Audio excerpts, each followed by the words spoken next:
Islaaminaa keessatti gaheen dubartootaa wallaayyoodhaa miti.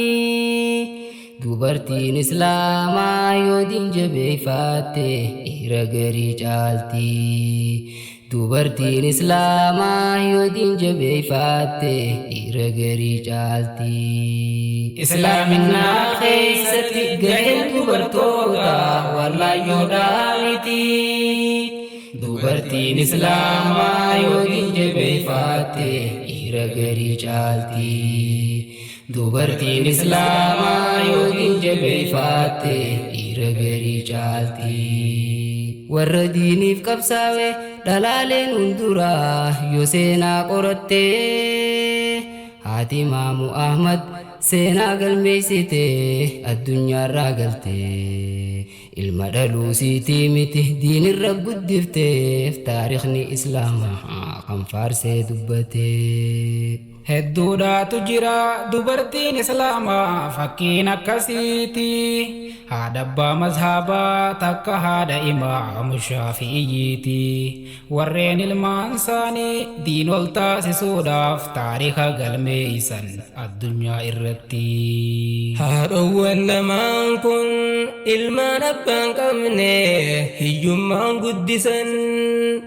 Addunyatti tanaaf ifaadiin Islaamaa murannoon qabsiisan.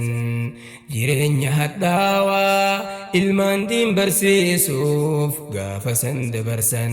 Islaaminaa keessatti gaheen dubartootaa wallaayyoodhaa miti. Dubartiin Islaamaa yoo diin jabeeffate dhiira garii caalti. Dubartiin Islaamaa yoo diin jabeeffate dhiira garii caalti.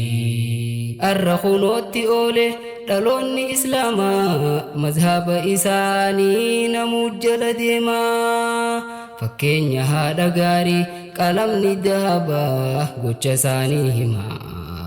Ilmaan diin barsiisuun sadaqaan dhaabbanne sii gabbachaa deemti ilaa qiyaamaa. Osoo gaafas dhiiftee sadaqaan kadhattee deemtee ganda keessa. Raamatanaa godhaaf abbaan isaa hin jiru mucaan kun hiyyeessa. Taarikhni Islaamaa maalirraa hambise fakkeenya nu godhuun nutti as dabarsa. Namni diin sossoosu yoonii fidu illee maqaan isaan du'u yoo hangam turellee. Maqaan isaanii hin duune Islaaman hunduraa addunyaarraa gale. Dubbatamaa jiran nutillee sanumaa yoo rabbumaaf jecha niyaan keenya tole. Islaaminaa keessatti gaheen dubartootaa wallaayyoodhaa miti. Dubartiin Islaamaa yoo diin jabeeffate dhiira garii caalti. Dubartiin Islaamaa yoo diin jabeeffate dhiira garii caalti. Rabbiin gaafa ergama rahmataa Aliyyii fi Usmaan hundi shabaabotaa. Tanaaddiin sossoose wal faana hiriiruun ijoolleen dargaggootaa. Tokkummaan ka'anii dhiiraa dhalaa wajjin diin bira dhaabbachuun mohan aduwwootaa. Arraasni abdaannaa yoo kanaan jiraanne shukrii rabbii keenya namuu kan daganne. Osoo lubbuun jirru diin rabbii olaanaa numan hadiyyooyne. Shababni keenyaas dubbiin isin laalti gamtaadhaan jiraachuu namuu kan daganne.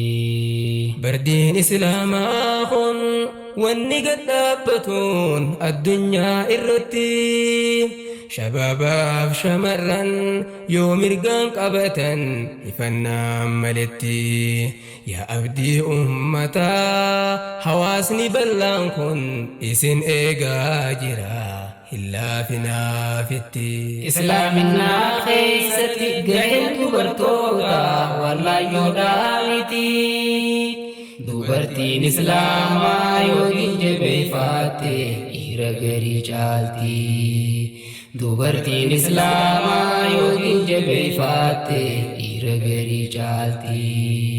warri biyya dhaalu boru isinumaa shababaaf shamarran namuu wal faanumaa diin barachuu baannaan maaltu sirraa hafee seenaan dubbatamaa yoo du'aan godaante duniyaarraa galte maqaan keetissumaa wajjiin awwaalamaa asirra dhamna qophii arraantanaa dhaamsa obbolummaa gurra wal buufannaa yaa ahlii iimaanaa rabbuma khaaliqaaf jecha wal jaalannaa diin rabbii barachuuf lubbuu isaarratti namuu haa fudhatu tarkaanfii ol aanaa islaaminaa keessatti gaheen dubartoota wallaayoodhaa miti dubartiin islaamaa yookiin jabeeffate dhiira garii caalti